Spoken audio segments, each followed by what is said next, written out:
Bonsoir à tous et bienvenue à ce quart d'heure témoignage. Je suis un petit peu en retard avec Jean-Pierre ce soir qui va nous parler de comment il a pu sortir de la dépendance affective. Jean-Pierre, si tu es là, bonsoir à toutes les personnes qui vont nous rejoindre petit à petit. Ah, voilà.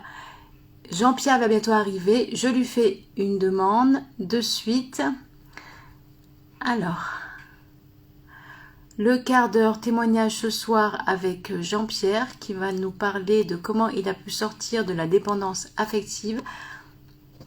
Alors, il arrive. Rejoins la vidéo. Est-ce que Jean-Pierre, tu peux juste me marquer peut-être un petit commentaire? Juste coucou ou un smiley pour que je te fasse la demande, pour que tu participes à ce direct. Bienvenue à tous, j'espère que vous allez bien, que vous avez passé une bonne journée. Bonsoir Cyril, je vois toutes les personnes qui se connaissent. Hello, comment vas-tu? J'espère que tu as passé une bonne journée. Alors ce soir, le quart d'heure témoignage avec Jean-Pierre. Alors ça y est, ok. Alors Jean-Pierre, est-ce que au niveau de tes paramètres, alors, je vais essayer de voir si ça peut marcher de cette façon-là. Au niveau des paramètres d'Instagram, tout... Ah, ça y est. Ça y est, je vais... Voilà. Ça y est, Jean-Pierre, je t'ai invité. 5, 4, 3, 2, 1. Ah, alors, je t'entends, on t'entend. Mais là, je ne te vois pas. Alors, il va arriver, Jean-Pierre. Oui, Il va arriver. Ah, allez. Bon, déjà, on entend ta voix. C'est déjà... Allez, l'informatique, là. Alors, faut peut-être appuyer. Juste appuyer sur une touche pour qu'on voit ta tête, en fait. Bon, déjà, c'est... Voilà. Ça y est. Bonsoir, Jean-Pierre, comment vas-tu? Je vais très bien. Bonsoir, Anne-France. Wow. Je vois, on est très colorés les deux. Hein. Voilà, oui, on a un haut avec plein de couleurs, sans le savoir. Alors, ce soir, c'est le quart d'heure témoignage avec Jean-Pierre qui va nous parler de comment il a pu sortir de la dépendance affective. Alors, Jean-Pierre, dans un premier temps, est-ce que tu peux te présenter? Oui, donc je m'appelle Jean-Pierre, j'ai 63 ans. Ouais. Je suis accompagnateur en développement personnel, accompagnateur dans la relation d'aide, coach de vie, coach de l'être, coach de l'âme. Et je suis aussi agréé par l'école L'Union Formation pour faire leur formation sur devenir coach, faire un travail puissant sur soi, développer son intuition, découvrir sa mission de vie, avoir la conscience de toute chose, développer sa créativité. C'est mes activités principales. J'en ai deux autres que je mets pas en avant, c'est Reiki et biomatiseur. D'accord, c'est tout un programme. Oui, c'est que le début parce que j'ai découvert ça il y a 3 ans et il y a tellement de belles choses, il y a tellement de moyens de faire bien et selon les personnes, certains ça sera telle technique, telle thérapie. Il y en a, c'est l'hypnose, il y en a, c'est la sophrologie, il y en a, c'est le coaching. Et donc, tout est bien. Donc, tout m'intéresse pour qu'en fonction de mes clients et clientes, je puisse apporter ce que je ressens, ce qui est mieux pour elles, quoi. Ouais, elles en ont de la chance. Alors, du coup, Jean-Pierre, est-ce que tu peux nous dire en fait à quel moment tu as pris conscience en fait que tu étais dans une forme de dépendance en fait affective? Eh bien, c'est à l'âge de 49 ans que je m'en suis rendu compte. Et comment je m'en suis rendu compte? C'est une personne qui m'a invité à un groupe de parole. Il y a les groupes de parole comme les alcooliques anonymes. Il y a eu un film aussi qui est passé sur les émotifs anonymes. Eh bien, il y a aussi les narcotiques anonymes, il y en a beaucoup, hein, les outre-mangeurs anonymes, etc. Et il y a un groupe qui s'appelle DASA, c'est-à-dire les dépendants affectifs et sexuels anonymes. Je suis allé là, je ne savais pas trop ce que c'était, mais cette personne, en discutant avec moi, au bout de quelques secondes, quelques minutes, elle a dit, toi, tu as le même problème que moi, je t'amène je t'amène à une réunion. Et je suis allé à la réunion, et donc c'est un groupe de parole hein, où chacun parle de ce qui lui pèse, de ce qu'il a mal, donc de la dépendance affective. Et quand j'ai entendu les autres parler, je dis mais c'est moi. Mais je suis ah ben j'ai ça moi, ah ben j'ai ça. Donc je dirais entre guillemets, j'ai découvert ça par hasard quoi. Tout ce qu'il disait, ben, c'était valable pour moi, je l'avais fait, j'avais ce problème-là. Et c'est comme ça, je dirais entre guillemets par hasard, parce que le hasard, c'est le moyen que Dieu, l'univers, l'énergie, l'amour prend pour nous rencontrer. Le hasard, ça m'est tombé dessus et j'ai découvert à 49 ans, voilà quel était le nom de ce qui me bloquait dans toute ma vie, quoi. Ouais. Et du coup, à partir de ce moment-là donné, qu'as-tu pu mettre en place en fait est-ce qu'il t'a fallu du temps pour mettre en place justement ce travail d'introspection ou est-ce que tu as pu le faire par la suite, rapidement? Alors ça s'est passé en plusieurs étapes. Donc cette première étape de dépendance affective, voilà, je pourrais parler après si tu veux. Moi, je vais répondre courtement à la question, puis je détaillerai si tu veux. Donc il y a eu 4 étapes. Ouais. Donc 49 ans de dépendance affective, 4 années de suivi de ce groupe de parole, Ouais. qui s'est traduit par les 3 premiers mois, tous les jours, une réunion de à peu près 2 heures, tous les jours, samedi, dimanche, jour férié, pendant 3 mois. Ouais. Et après, pendant les 3 ans, 3 quarts qui restaient, 2 à 4 réunions par semaine. Puis après, il y a eu 8 ans, je dirais, entre guillemets, de pause. Et après, 2 années de coaching où, par des actions, concrètement, pour arriver à être ce que je suis aujourd'hui, libéré de cette dépendance affective, tout en travaillant bien encore. Mais 6 ans, ça m'a pris 6 ans, en fin de compte, pour pouvoir être enfin libre et heureux et décider de ma vie, quoi. Et c'est là aujourd'hui, tu peux dire que tu es autonome effectivement, parlant. Tu es dans une autonomie. Oui, tout à fait. Alors, je peux le dire parce que donc, je vais rentrer un peu dans le détail pour m'en rendre, pour expliquer un petit peu. Donc, c'est donc le première étape que j'ai fait par ces groupes de parole, c'était pour me comporter bien avec les femmes, en fin de compte. Ouais. Surtout au point de vue relation intime. Parce que j'avais bon mes parents m'avaient jamais dit je t'aime, m'ont jamais dit je t'aime, Ouais. mais leurs parents ne leur avaient pas dit non plus, donc ils savaient pas. Si je leur en veux pas, ils savaient pas. J'avais besoin d'amour et donc je cherchais à tout prix une femme, d'être en couple. Ouais. Depuis l'âge de 26 ans, j'étais en couple et c'était impossible que je ne sois pas en couple parce que c'est à travers l'intimité. C'était ma conception. Je me dis si tous les jours on avait une relation intime avec ma femme, avec une femme qui serait ma femme, ben je serais heureux. Si tous les jours on faisait l'amour, tout ça, ben je serais heureux. Voilà ce que je croyais. Ouais. Et donc avec ma première épouse, eh bien très très vite, ça se passait mal. Et moi, je me disais, ben, c'est parce que j'étais pas assez gentil avec elle.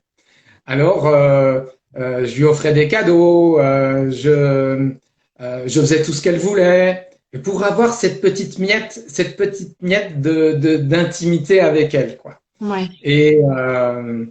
Et je savais tout sur elle, quel genre de bijoux elle aimait, quel genre d'habits, quel genre de chaussures. Mais moi, quand on me demandait, mais pendant donc mes 19 années de mariage, je me demandais qu'est-ce que tu veux à Noël et à ton anniversaire? Ben je savais pas. Mais qu'est-ce qui te fait plaisir? Ben je sais pas. Mais je savais pas parce que je passais tout mon temps à faire plaisir à ma chérie pour qu'en retour elle soit gentille avec moi et qu'elle me donne l'amour tel que je concevais qui allait me combler mon cœur. Donc, il s'est passé des scènes, moi, des choses incroyables. Et par exemple, mon épouse était très jaloux. Et donc, quand elle allait à la piscine, moi, je pouvais pas y aller parce que les femmes étaient en petite tenue. Donc, je restais dans la voiture à lire. Et elle allait à la piscine et je l'attendais dans la voiture. Ouais. Je n'avais pas le droit de regarder la télévision parce qu'il y avait des publicités et les femmes étaient un petit peu, étaient pas en pull col roulé. Ça allait même à l'église. J'allais à l'église. Et à l'église en hiver, ça allait bien parce que les femmes étaient bien habillées, mais en été, ben, on voyait s'ils étaient en jupe il fallait que je retourne le regard, quoi. Ça allait même en voiture. Quand je conduisais en voiture et qu'il y avait des publicités, il fallait que dans le quart de seconde que je tourne la tête pour que mon épouse voie que j'étais pas attiré par cette image. Donc c'était une vie terrible et j'en rencontre qu'un petit peu. Je pourrais en donner d'autres si vous voulez d'autres exemples. Mais c'était une vie comme ça. Mais cette vie, elle me plaisait parce que j'avais 1% de bonheur et 99% ou de plus en plus avec le temps. Au bout de 19 ans, elle me criait dessus, me traitait de tous les noms. Ouais. Mais je me disais que si je me retrouve tout seul, ben, j'aurais plus ce petit pourcentage de bonheur. Et puis, je suis tellement pas bien parce qu'elle me faisait des remarques, mais petit à petit, je croyais tout ce qu'elle disait. Ben, c'est que je parlais mal, je me conduisais mal. Donc, c'était normal qu'elle me parle mal. C'était de ma faute. Donc, je redoublais d'efforts pour lui faire plaisir toujours, toujours.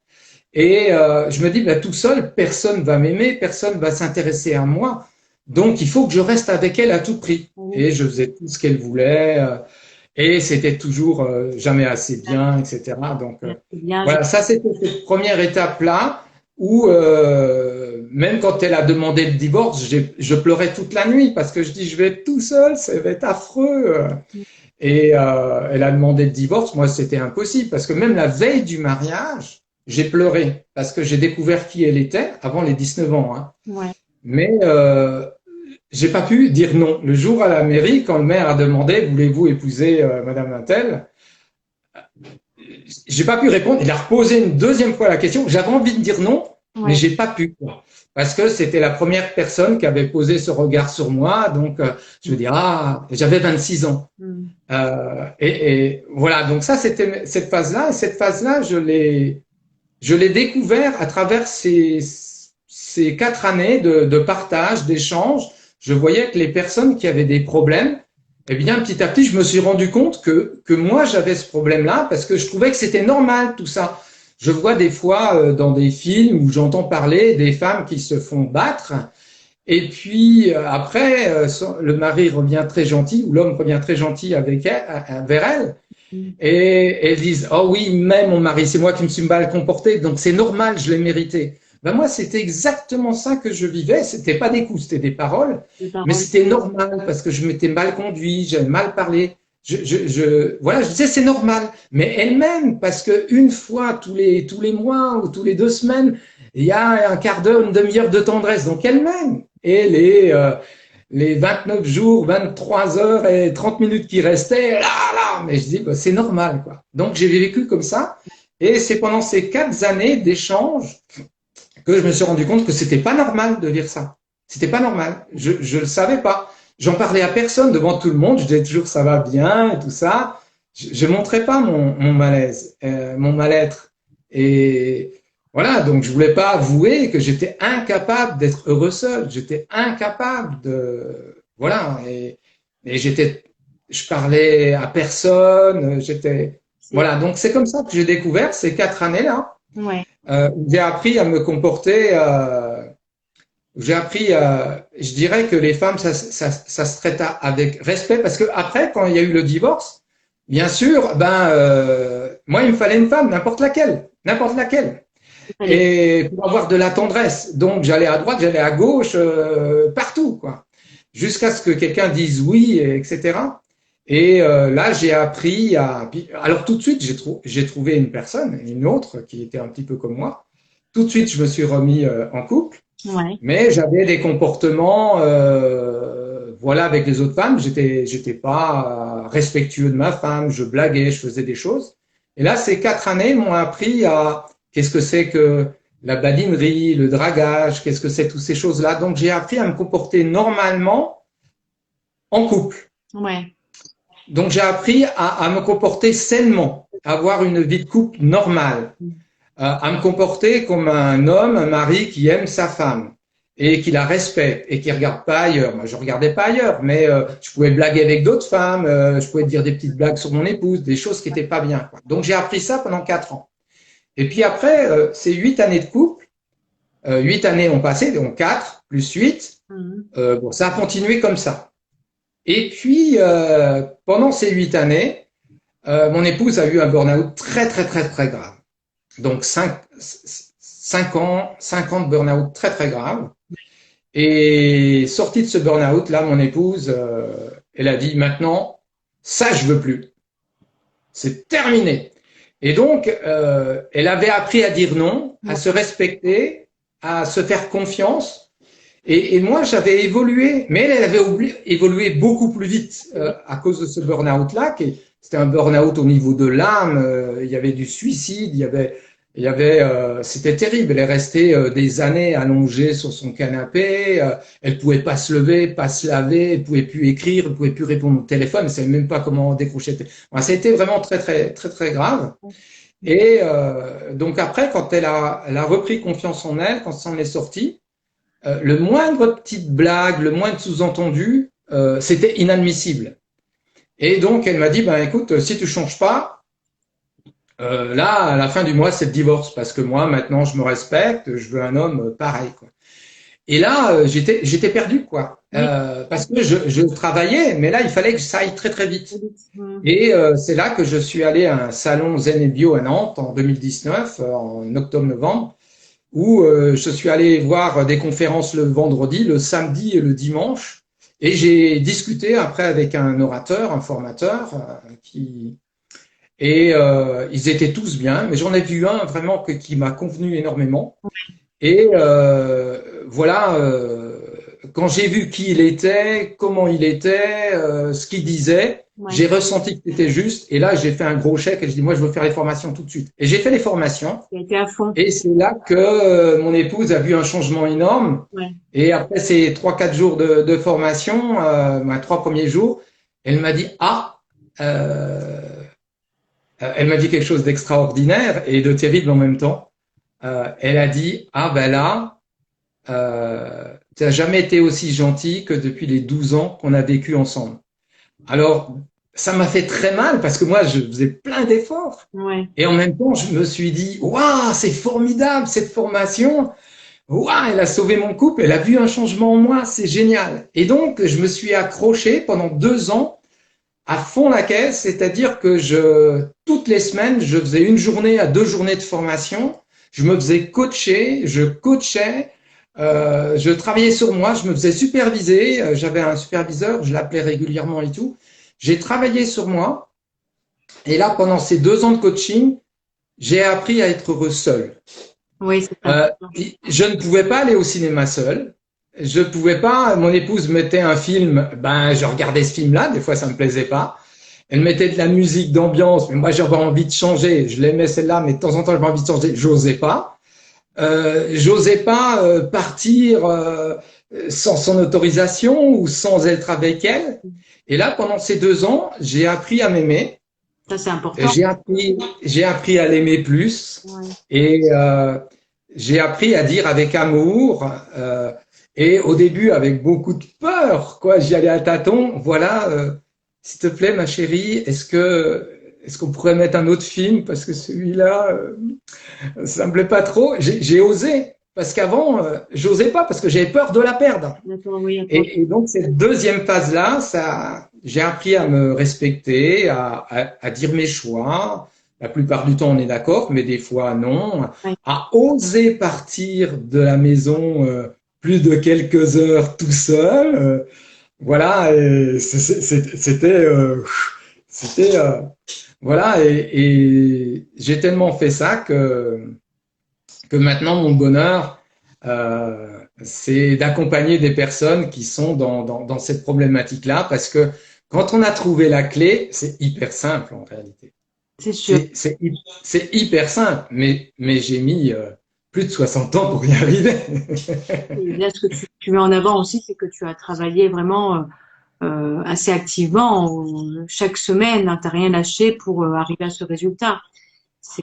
Oui, parce que arrivé à 60 ans, je me dis maintenant c'est bon, je veux être heureux maintenant. Je veux être heureux. Et quand j'ai vu que si tu veux, avant j'avais lu plein de livres qui m'avaient beaucoup parlé, et suite après cette formation de thérapie de groupe de parole là, j'avais lu des livres de Thomas Danzenbourg qui Oui. dit cessez d'être gentil, soyez vrai, de John Gray, les hommes viennent de Mars, les femmes viennent de Vénus, et celui qui m'avait beaucoup parlé, c'est de Robert Aglover, trop gentil pour être heureux, le syndrome du chic type. Ça m'avait beaucoup parlé parce qu'en fin de compte, il disait que les chic types, comme moi, je rendais service, j'étais sympa avec tout le monde, et je croyais, j'étais honnête, j'étais sincère. Mais en réalité, c'est pour acheter l'amour de l'autre. C'est, je suis gentil avec toi, et en échange, après, tu me dois des câlins, quoi. Parce que tu vois, là, je t'ai offert des cadeaux, je t'ai fait la vaisselle, voilà, maintenant, bah, tu me dois quelque chose, quoi, en retour. Donc, c'était chic type dans le sens, c'était des manœuvres, c'est pour manipuler l'autre, c'est pour obtenir en retour. C'était pas de l'amour spontané. Moi, je croyais, hein, bien sûr, on s'en rend pas compte comme ça. Donc ces livres-là me faisaient comprendre que ça allait pas en moi, mais j'en ai lu des dizaines de Jacques Salomé, Ouais. j'ai lu plein de livres. Je comprenais que ça allait pas, mais je savais pas comment faire Hmm. pour changer. Je comprenais. Alors les groupes de parole m'avaient appris le comportement de couple, Ouais. comment me comporter avec les autres femmes. Voilà, je faisais pas des compliments aux femmes comme ça, je faisais pas des super sourires parce que tout de suite elles peuvent croire des choses, etc. Donc j'ai appris à me comporter avec les autres femmes. Mais comment être heureux seul, moi, comment savoir ce que j'aime, comment être vrai et sincère, je savais pas. Hmm. Et c'est le coaching qui m'a appris par des actes concrets. Et ça a été formidable pour moi. C'est pour ça que je m'y suis mis à fond. Parce que à chaque séance, une séance dure 1 heure, à la fin de chaque séance, je partais avec une action concrète, mais très concrète. Genre, moi c'était pas le cas, mais il me vient comme ça, bah, j'ose demander avec gentillesse, délicatesse à mon épouse, est-ce que je peux mettre une autre musique d'ambiance, quoi. Voilà, c'était des actions comme ça. Et tous les 15 jours, moi c'était même toutes les semaines, voire des fois 2 fois par semaine, parce que j'avais 60 ans, je voulais être heureux et puis je voulais y aller. C'était bon, quoi. Donc je faisais une action comme ça, Hmm. et, de, et comme ça concrètement, des actions toutes simples. Peu simple, oui, bien sûr. Hmm.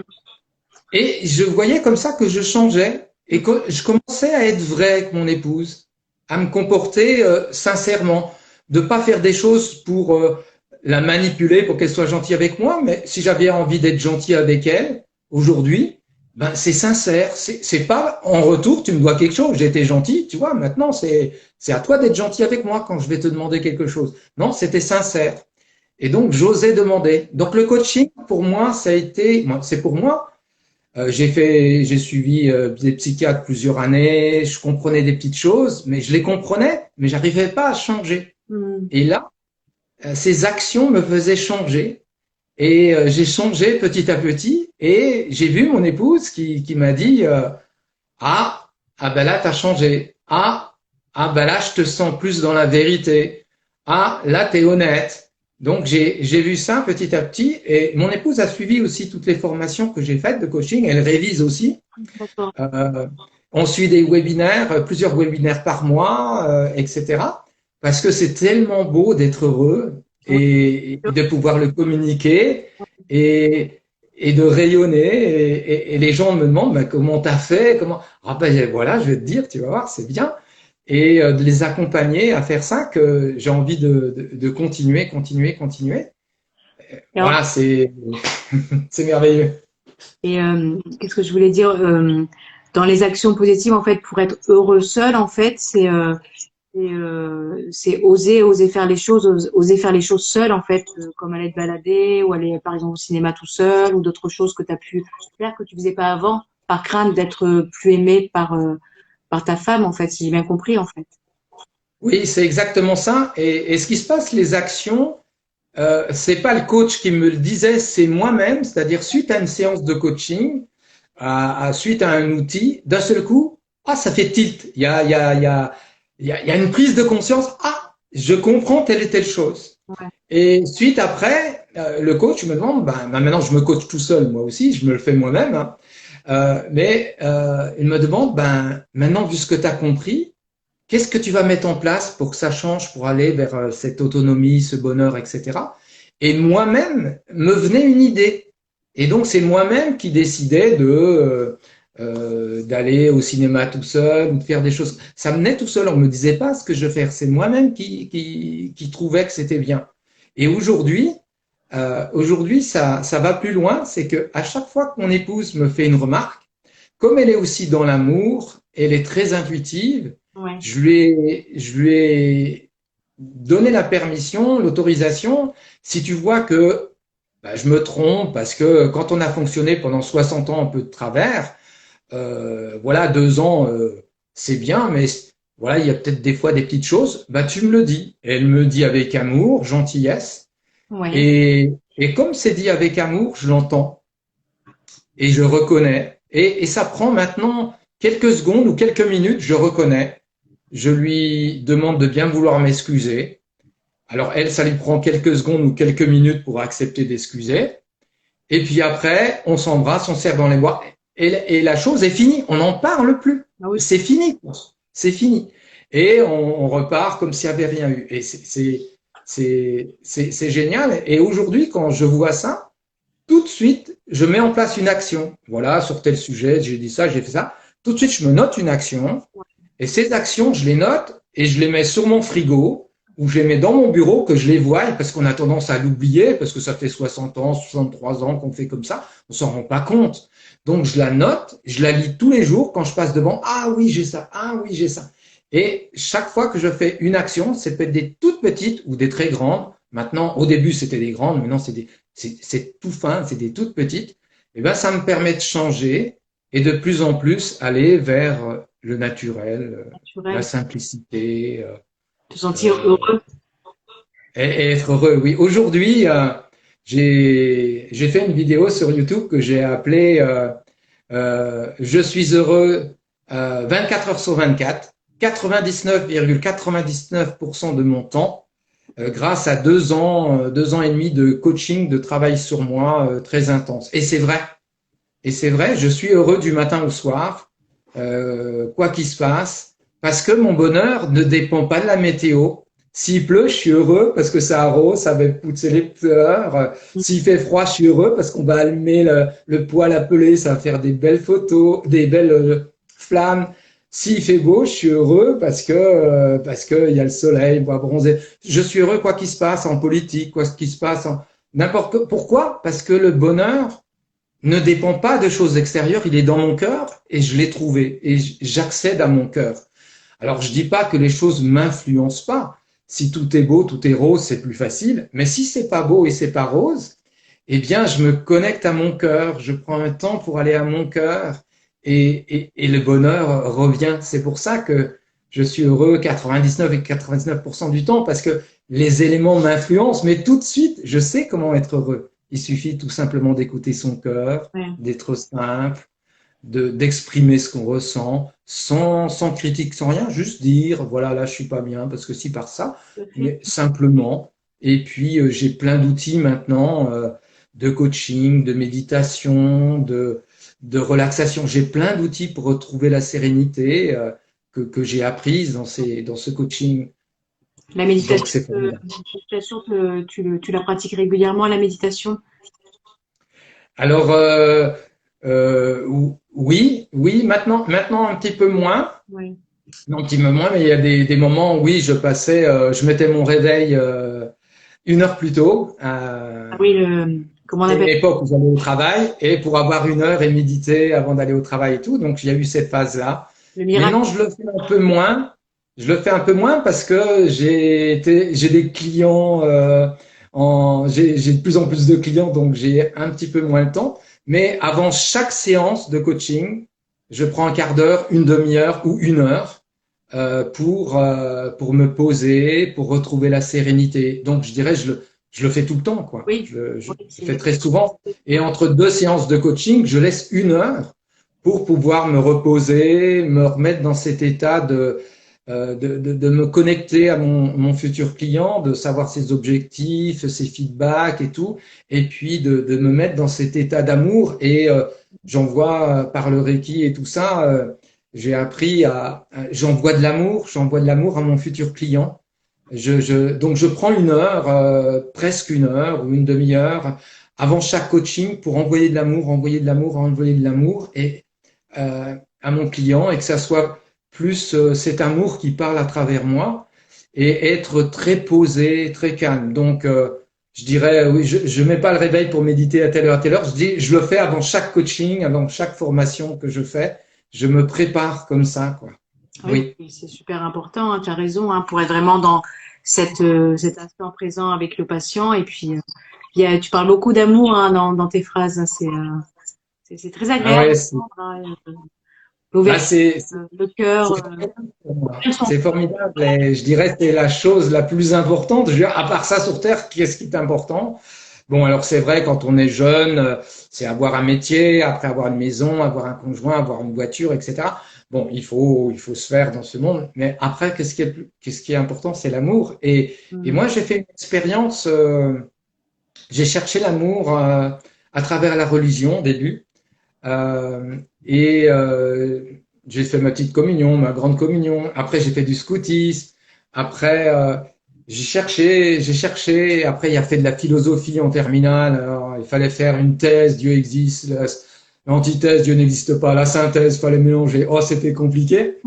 Et, euh, et donc, j'ai cherché. Puis un jour, j'ai fait une expérience. Donc, je m'en rappellerai toujours.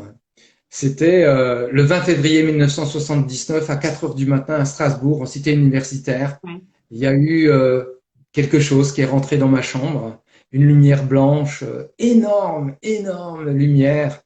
Et moi, je me croyais quelqu'un de bien. Pourquoi? Parce que je disais pas de gros mots, parce que je fumais pas, parce que je buvais pas d'alcool, parce que j'étais pas raciste, parce que je disais bonjour à tout le monde. Je me croyais quelqu'un de bien, quoi. J'étais pas blanc, blanc, blanc, mais j'étais blanc cassé, quoi, hein. Et puis, quand j'ai ressenti cette lumière qui arrivait sur moi, j'ai commencé à devenir gris clair, gris foncé, noir. Et en quelques secondes, j'ai vu tout ce que j'avais fait de ma vie jusqu'à l'âge de 20 ans, toutes les actions mauvaises que j'ai faites, toutes en quelques secondes, quoi. Depuis que je pouvais me souvenir, de là, je pouvais me souvenir. Et là, je me suis vu très, très, très noir. Et donc, j'ai fermé les yeux. Mais cette lumière, elle était toujours là, toujours là. Et donc, je me suis couché sur mon lit. J'ai pris un coussin que j'ai mis par-dessus. J'avais les yeux sur mon lit, un coussin par-dessus. Et cette lumière était toujours là. Et je dis, je vais mourir parce qu'elle est tellement pure. Et moi, je suis tellement noir, je vais mourir. Je me dis, je vais mourir. À l'époque, je disais c'est Jésus-Christ. Maintenant, vu la connaissance que j'ai dans le monde subtil, le monde invisible, la personne ne m'a pas dit son nom, donc je ne sais pas qui c'était. C'était une lumière blanche, je ne sais pas qui c'était. Voilà. Euh, et euh, et j'ai ressenti qu'elle n'appréciait pas, elle, je ne sais pas, hein, cette lumière, je ne sais pas ce que c'était, n'appréciait pas tout ce que j'avais fait, mais moi, elle m'aimait. J'ai ressenti cet amour. Mais je l'ai ressenti, mais d'une force incroyable. Et le lendemain, moi, dans cette nuit, j'ai donné ma vie à, bon, j'ai dit Dieu à l'époque, ou Jésus à l'époque, hein. Et, euh, voilà. Et donc, j'ai voulu être, tout de suite, j'ai voulu être médecin, faire des études de médecine et partir comme ONG, tout ça en Afrique. Du moment qu'on me fait dormir et qu'on me donne à manger, à boire, c'est bon. Et j'ai soigné les gens, quoi, Mhm. gratuitement comme ça. Et puis, bah, il fallait beaucoup apprendre. Médecine, c'était trop pour moi, donc j'ai échoué. Et donc après, j'ai voulu faire théologie. Je voulais être pasteur et puis prêcher la Bible dans les églises. Et, euh, et puis j'ai arrêté à un moment donné. Et puis je l'ai fait. J'ai prêché la Bible, j'ai prêché l'amour. Et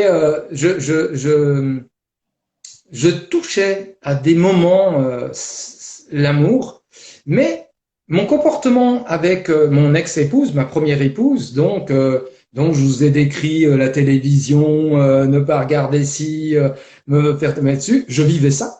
Ouais. Et puis avec mes enfants, quand l'adolescence est passée, donc ça s'est très mal passé, j'ai pas été un bon papa. Euh, et, euh, et donc, je vivais des choses, je savais des choses, mais concrètement, mon comportement social, ça allait pas. Donc, il y a eu divorce. Et puis après, mes enfants, ben, c'est même allé au tribunal. Je les ai pas vus pendant des années, des années, des années. Et donc, c'est ça qui a fait que donc l'amour, c'était quelque chose de formidable. Donc, j'ai goûté une fois de temps en temps quelques quelques fois par an, mais quelques secondes, quelques minutes, je l'ai touché. Et donc, je savais que cet amour, c'était quelque chose de formidable. Et quand j'ai vu ce qui s'est passé avec mon première épouse, mes trois enfants, puis mon beau-fils, et après avec ma deuxième épouse, et arrivé à 60 ans, et quand j'ai touché dans cette formation pour devenir coach, moi, je suis pas allé pour ça. C'est aussi une formation pour faire un immense travail sur soi dans tous les domaines de sa vie. Je suis allé pour ça. Et quand j'ai senti cet amour, je l'ai ressenti. Ce même amour que j'avais goûté, je l'ai ressenti au bout de la première demi-journée. Donc j'ai pleuré de bonheur. Je pleurais. J'ai eu des mouchoirs. Je pleurais de bonheur parce que je l'ai touché. Et je pleurais de bonheur parce que j'ai compris que cet amour, ben, c'était pas là-haut dans le ciel. Il était en nous. Il fallait juste le connecter, le retrouver. Et j'ai ressenti par cette séance de coaching que il allait me donner des outils, des trucs, des moyens, mais hyper simples, hein, pour y aller. Et depuis ce jour-là, voilà, j'ai touché ça. Donc aujourd'hui, je me lève le matin, je suis rempli d'amour, je suis heureux, quel que soit le temps, quel que soit ce qui se passe, je suis heureux parce que je le touche cet amour. Pour moi, il n'y a rien de plus beau que l'amour. Et quand j'ai des clients, des clientes qui viennent, moi j'ai demandé à l'univers, moi je veux que des belles personnes. Moi je veux que des personnes qui, voilà, moi je pense que aujourd'hui pour moi toutes les personnes sont belles et à cause des paroles de leurs parents, qu'on dit t'es nul, à cause des instits, à cause de plein de choses, à cause de plein de choses qu'elles ont vécues, à cause de quelques maladresses à droite et à gauche, eh bien, elles sont parties dans la révolte, dans la haine, dans la colère, dans la violence, etc. Mais on a tous au fond de nous Du bon. de bon. Il paraît que Hitler, quand il avait un corbeau, je crois, qui est mort, il a pleuré. Et donc, on a tous cet amour-là et on se comporte comme on peut selon les circonstances. Et toutes les personnes qui veulent trouver cet amour, eh bien, ils peuvent le trouver par tout plein de techniques. Voilà, l'hypnose, EMDR, NERTI, la numérologie, le coaching, par plein de choses. Et moi, je l'ai trouvé comme ça. Et ce qui est chouette, c'est que là, j'ai pratiquement toutes mes clients et clientes que j'ai, leur objectif, c'est de s'aimer, se respecter, savoir dire non. Et elles l'atteignent, cet objectif. Elles l'atteignent. Et c'est ça qui est formidable. Elles l'atteignent. Alors, je suis heureux. Ça me rend heureux parce que c'est possible pour tout le monde, quoi. Tout à fait. Voilà, les personnes qui ont des burn-out, des bore-out et un cancer en plus, eh bien, elles s'épanouissent. C'est formidable. Oui, l'amour, pour moi, aujourd'hui, c'est ma raison de vivre. C'est ma raison de vivre. Ouais.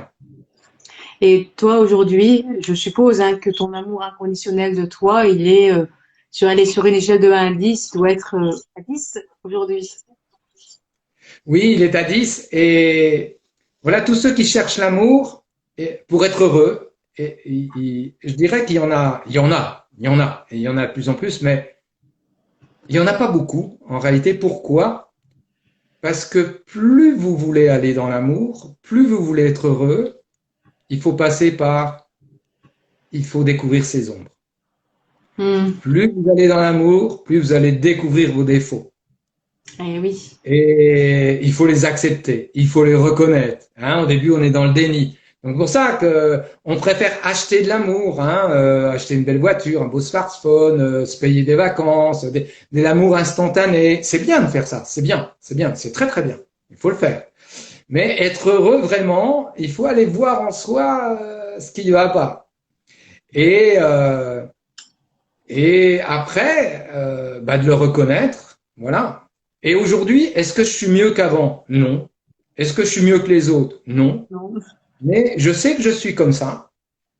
Mais comme je le sais, je fais attention, j'y veille, je mets des actions pour que ça se renouvelle pas, mais c'est là en moi, je fais. Et puis, comme je sais que moi j'ai ces défauts-là, mais je peux plus critiquer les autres. Comment tu veux que je critique quelqu'un qui a tel tempérament, par exemple, qui s'énerve? si moi, ça m'arrive ou ça m'est arrivé de m'énerver. C'est des faux, bien sûr. Gandhi a dit, je ne dirai jamais à un diabétique d'arrêter de prendre du sucre tant que moi, je prendrai du sucre. Je peux pas dire à l'autre de pas faire quelque chose si je le fais moi-même. Et aller vers le bonheur, c'est aller voir ses ombres. C'est important. C'est aller voir ses ombres. Et Ouais. si on ose aller voir ses ombres, eh bien, on les reconnaît. Déjà, on a fait la moitié du chemin. C'est le bonheur. Et puis après, on devient plus, disons, on se donne de l'amour, on se pardonne, on accepte, on travaille les choses. Mm. Et puis, on va vers le bonheur en acceptant ses défauts. Et oui, bien sûr, hein, c'est ça l'amour inconditionnel en fait. C'est vraiment accepter, s'accepter totalement avec ses qualités, ses défauts, ses traits de caractère, ce qu'on aime le moins, ce qu'on aime le plus. Et c'est l'amour inconditionnel. Et quand on arrive soi-même à s'aimer de cette façon-là, on peut transmettre cet amour à l'autre. Voilà. C'est plus dans Ouais. l'amour conditionnel et c'est pas génial l'amour conditionnel. Bon, généralement à 20 ans, c'est comme ça qu'on est, mais après on est censé petit à petit apprendre cet amour inconditionnel de soi. Ah oui, c'est tout un chemin, un amour Oui, inconditionnel. Et je m'aperçois que les plupart chansons d'amour, c'est de la dépendance affective. Quand il y a des chansons qui disent sans toi, je peux plus vivre, ma vie n'a plus de sens, c'est de la dépendance affective à 100%. C'est-à-dire 100%. que notre bonheur va dépendre de l'autre. Ouais. Alors que non, faut Eh être ben non. soi-même et l'autre, c'est une cerise sur le gâteau, c'est l'amour, Voilà. mais il faut savoir être heureux soi-même et s'aimer. Voilà, parce que voilà, sinon j'apporte pas de l'amour à l'autre. Je suis une sangsue, je lui pompe. J'ai besoin de l'autre pour être heureux. Je pompe, je l'épuise, je tire dessus, C'est là où il y a la au différence. lieu d'être heureux et de partager ensemble des moments, quoi. Tout à fait. Et ça, de comprendre ça, bon, ça demande du temps, hein. Ouais. C'est pour ça que quoi qu'il se passe, moi aujourd'hui je suis heureux en couple et bien qu'il y a encore des choses à travailler, j'y travaille.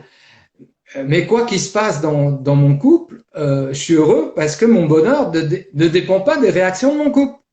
Euh, je suis heureux en couple et je veux rester en couple et je veux rester avec mon épouse. Elle est exceptionnelle, elle est sensationnelle, elle est géniale, elle est waouh, c'est mon modèle. J'espère qu'elle t'écoute ce soir. Moi, je crois pas. Euh, mais voilà. Oui. Mais et je dirais que voilà, quoi qu'il se passe, et heureusement que mon bonheur ne dépend pas d'elle. Mais c'est vrai que quand on est bien ensemble, comme tu l'as dit, c'est vraiment la cerise sur le gâteau, quoi. Fait, Euh, fait, c'est voilà, c'est un feu d'artifice, quoi. tout à fait. Après, ce que tu mets en avant aussi, c'est que finalement, en amour, voilà, il y a des moments de fusion où effectivement, cette notion de cerise sur le gâteau, c'est vrai que je parle souvent comme ça, cette notion de cerise sur le gâteau. Mais après, c'est pas parce qu'à un moment donné, dans un couple, on n'est plus distant, parce qu'on a d'autres préoccupations, d'autres choses, qu'il faut être malheureux pour autant. On peut être heureux même si dans le couple, temporairement, il y a une distance. Si cette distance n'est Ouais, pas alarmante, c'est juste éphémère, faut pas s'empêcher d'être heureux, en fait. Parce que le bonheur, il tout est en à fait. nous, en fait. Le bonheur, Voilà, c'est-à-dire, oui, tout à fait, oui. Mm. ça, On peut être heureux et euh, l'autre peut aller à une formation pendant plusieurs jours, par exemple, donc on n'est pas ensemble. Bah parce que l'autre, ça lui plaît de faire ça, eh bien il part. C'est pas parce qu'on n'est pas ensemble qu'on n'est pas heureux. Au contraire, c'est même bien de temps en temps de se retrouver seul. Ah, je vais faire ce que je veux de la journée, manger quand je veux, regarder les films quand je veux, faire ce que je veux, c'est génial. Puis quand elle revient, ah, c'est super, ça fait du bien. et Et je oui, dirais même, ces moments, cette alternance entre être seul et être en couple, c'est primordial, c'est indispensable parce que quand je m'éloigne, quand je m'éloigne parce que par exemple elle est en formation, etc., ou tout simplement, eh bien, je suis heureux parce que je fais ce que je veux. Et puis quand je me retrouve avec elle, ah ben c'est génial parce que je la retrouve et je vis autre chose. Donc cette alternance d'être seul mm, et d'être en couple, ben je suis heureux seul parce que je fais parce que je veux. Je suis heureux parce que en couple, parce que on regarde un film les bras l'un de l'autre, parce que on partage ce qu'on a vécu, on vit autre chose. Donc c'est heureux en couple, heureux seul. tout à fait. Est-ce que en tout cas, je te remercie justement pour ce direct, ton témoignage. Est-ce que tu as une citation, une musique en ce moment qui te donne la pêche, qui t'apporte du soleil le matin ou durant la journée. Je dirais non parce que je suis heureux tout le temps. Donc, Oui, j'ai pas besoin de mettre de musique. alors plus de bonheur, Donc, plus j'en ai pas besoin. Donc, je quelque chose qui te... Une musique. Bon alors, quelle est la musique que tu écoutes en ce moment? Est-ce qu'il y a une musique? j'en écoute pas. D'accord. J'en écoute pas. Je, non, j'en écoute pas particulièrement. Je suis bien. La musique, elle rayonne dans mon cœur. J'écoute pas de musique. Quand mon épouse met des petites pauses, des petites musiques jazz ou tout ça, ben, j'écoute ça quand je suis avec elle. Mais comme je suis souvent maintenant dans mon bureau à recevoir des clients et des choses comme ça, donc quand je sors de mon bureau, ben, c'est plus pour partager, pour manger ou pour regarder un film ensemble ou faire des jeux de société. On fait beaucoup de jeux de société, mon épouse et moi ensemble. On joue à des ramis, au Scrabble, au Triomino, à des jeux de cartes. Voilà, on partage beaucoup de moments ensemble. Et donc, musique, elle est dans mon cœur, la musique, en fin de compte. Voilà, il y a des musiques que j'aime bien, euh, mais je la mets pas, j'en ressens pas le besoin. Quand j'ai un moment où je suis bien, par exemple, quand je fais mon bain, eh ben, je vais écouter toi ou d'autres sur le développement personnel, sur comment encore évoluer. Ouais. J'écoute des messages qui m'enrichissent, qui me font comprendre d'autres choses. J'écoute beaucoup de choses sur la vie de couple, beaucoup de choses sur la sagesse, voilà, parce que j'aspire à aller vers la non-dualité, j'aspire à aller vers la sagesse de plus en plus. Donc j'écoute ça. Donc j'écoute pas de la musique parce que je suis bien. J'écoute des choses qui m'aident à évoluer encore un peu plus, être plus à l'écoute des autres. T'as toujours ce besoin encore évoluer. Mais tu as raison, hein, c'est super Il y important, hein, a, il y a tellement de choses. J'ai découvert que la numérologie, c'est génial, que l'hypnose, c'est génial, que la sophrologie, c'est génial, que l'EFT, c'est génial. J'ai découvert tellement de choses et on peut faire du bien par de la musique, on peut faire du bien par des contes. Donc, mon épouse, elle écrit des contes. C'est comme ça qu'elle fait du bien aux autres. ouais. On peut faire du bien avec des dessins. Je connais des personnes qui se font du bien comme ça. Il y a tellement de choses et j'en découvre tous les jours, donc j'aime bien écouter des nouvelles choses Génial, hein. pour m'ouvrir un peu plus. Et aussi, selon les clients que j'ai, quand je sens telle chose, ben, je vais conseiller tel autre collègue, tel confrère, tel thérapeute. Ouais. Voilà, je sais que, par exemple, quand quelqu'un a suivi un très très très grand choc, genre un kidnapping, genre un attentat, genre des choses, je sais que EMDR ou NERTI est très bien. Donc, comme moi, je n'ai pas encore fait, hein, ça fait que 3 ans que je connais ça, je vais sûrement le faire un jour ou peut-être. Ben, je connais des coachs, des thérapeutes qui ont cette compétence-là, donc je les envoie vers ces personnes-là. Donc, le fait d'ouvrir mon champ de conscience à plein de choses, à plein de soins énergétiques que je fais moi-même ou je connais d'autres, eh ben, ça me permet de dire, ah ben tiens, je connais quelqu'un très bien, c'est même un ami ou pas, ou je connais juste assez bien, ben tiens, je te propose d'aller avec telle et telle personne. Et donc c'est pour ça que j'aime bien écouter, parce que j'aime bien écouter, la sagesse c'est tellement infini, comme Gabin disait, je sais que je ne sais rien, et Ouais. c'est vrai, je m'aperçois que au fur et à mesure du temps, je découvre encore, je découvre, donc je me dis avant, ben, je savais rien, quoi, hein, ou je savais trois fois rien. C'est comme le nombre de planètes, de galaxies, il y en a des milliards et des milliards, on connaît rien, quoi. Et je m'aperçois dans l'accompagnement, il y a tellement de belles choses Ah, que j'aime bien. peut-être, effectivement, oui. Mais c'est bien d'avoir cette soif de connaissance, hein. Enfin, moi, j'aime pas dire le mot jamais, parce qu'on est souvent, il faut pas le dire. Mais il y a des personnes à un moment donné qui s'arrêtent dans leurs études universitaires. Je pense que c'est mieux quand même de continuer à s'ouvrir, à, comme tu disais, justement pour élargir son champ de vision, puis apprendre, parce qu'il y a plein de techniques, plein de choses à apprendre pour soi et pour transmettre à ses patients. Et ça, c'est génial. Parce que tu vois, tu as la motivation, tu as justement l'envie de. Il y a des personnes, des fois, qui l'ont plus. Et on est là aussi pour leur redonner l'envie de. Ouais, ouais, bah, tu vois, dans cette formation Connaître sa mission de vie, bah, moi, ma mission de vie, c'est d'accompagner les autres à être heureux, à trouver ce que moi j'ai trouvé aussi, c'est-à-dire à faire d'eux des personnes autonomes, responsables, qui trouvent eux-mêmes, en eux-mêmes, leur source de bonheur. Et moi, pourquoi j'écoute ça? Bah, uniquement parce que j'aime. Je fais que ce que j'aime. Je ne fais pas ce que j'aime pas. Donc, je suis heureux à me faire un massage. Donc, de temps en temps, on faisait un massage avec bain d'huile et tout ça pendant plus de 2 heures. Ça me plaît, donc je le fais. J'aime aller déguster des vins dans la cave chez des viticulteurs. Ben, je le fais. J'aime écouter des nouvelles techniques, des conférences, des webinaires. Là, tu fais un webinaire demain sur les relations de couple, comment une femme avec les hommes. Ah, ça me plaît, donc je vais y aller. Donc, en fin de compte, je me dis pas, il faut que j'apprenne, il faut que je continue. Je dis, ah ben moi je fais ce que j'aime. Ah ça j'aime. Ah ben je le fais. Donc je fais que ce que j'aime et j'aime apprendre des choses et ben donc je le fais. Voilà. En fin de compte, quand je fais quelque chose, je le fais parce que je sens qu'en moi je saute de bonheur. J'ai une étincelle et c'est ça qui me guide. C'est ça qui me dit, ah ben je le fais. Si j'ai pas cette étincelle, si je sens que je me force ou que je dois ou il faut, ah ben non. Ah oui, oui, Non. il faut, effectivement, là, ça donne pas envie, hein, c'est souvent quelque chose qui a à remplacer. En fait, ça t'apporte beaucoup de joie, en fait. Ouais, c'est ça. Aujourd'hui, je fais ce qui m'apporte de la joie. Donc, j'aime jouer des jeux, j'aime être avec ma chérie, donc je passe du temps avec ma chérie. J'aime, euh, j'aime accompagner des personnes à trouver le bonheur, donc je le fais. J'aime écouter des conférences, je le fais. Je fais que ce que j'aime, quoi. Aujourd'hui, mon agenda, ben, c'est ce que j'aime. J'ai envie de me lever tard, je me lève tard. J'ai envie de me lever tôt, je me C'est lève génial. tôt. Je fais ce que j'ai envie, quoi. Moi, j'ai le privilège d'être à la retraite, voilà. Donc, mes horaires de coaching, je les fais comme je veux. Oui, tu fais. Et puis, ben après, il y a des clients qui me disent, ah ben moi là, je travaille tard, je peux vraiment pas, je peux que tard le soir. Bon ben ok. D'autres ils me disent, ben moi je peux que ce samedi ou que ce dimanche. Moi je dis ok.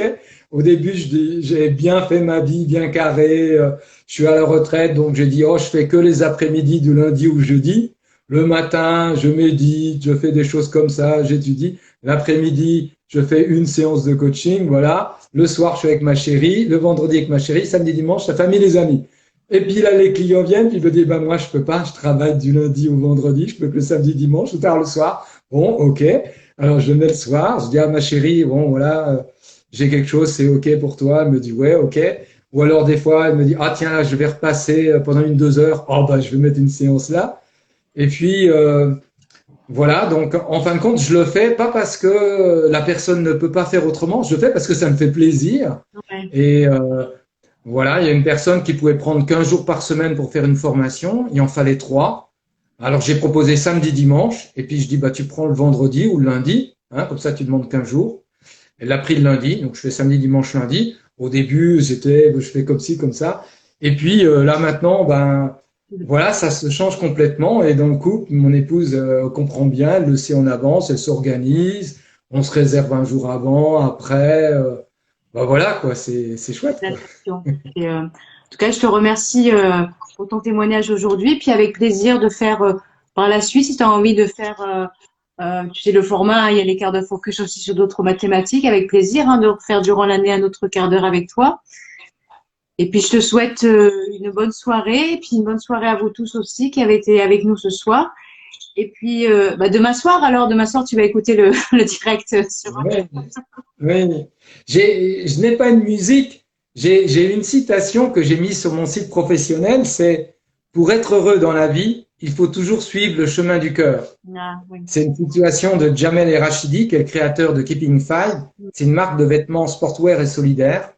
Et voilà, c'est ça, suivre le chemin de son cœur à chaque fois, avant de prendre une décision, ce qui m'aide beaucoup, moi, parce que est-ce que je prends le bon choix ou pas? C'est un peu compliqué à savoir parce que j'ai un fort mental, hein, étant informaticien, tout ça. Bon, et est-ce que c'est moi? Est-ce que c'est mon mental? Est-ce que c'est mon cœur? Donc moi, ce qui m'aide beaucoup, c'est je mets ma main sur mon cœur, je ferme les yeux et je pense au choix que j'ai et je dis est-ce que ça m'apporte du bonheur de faire ça? Et je me connecte à mon cœur, ça me déconnecte du mental et je ressens. Et c'est ça qui me guide.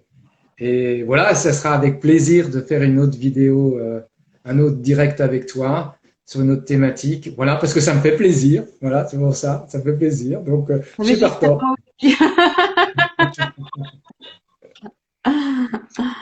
Et puis, ben, bonne soirée, puis à très bientôt. Avec grand plaisir, Anne-France, et merci pour ce temps que tu m'as accordé. Merci à toi. Merci pour cette interview. Voilà, c'était ma première. Donc, elle a une grande valeur aussi.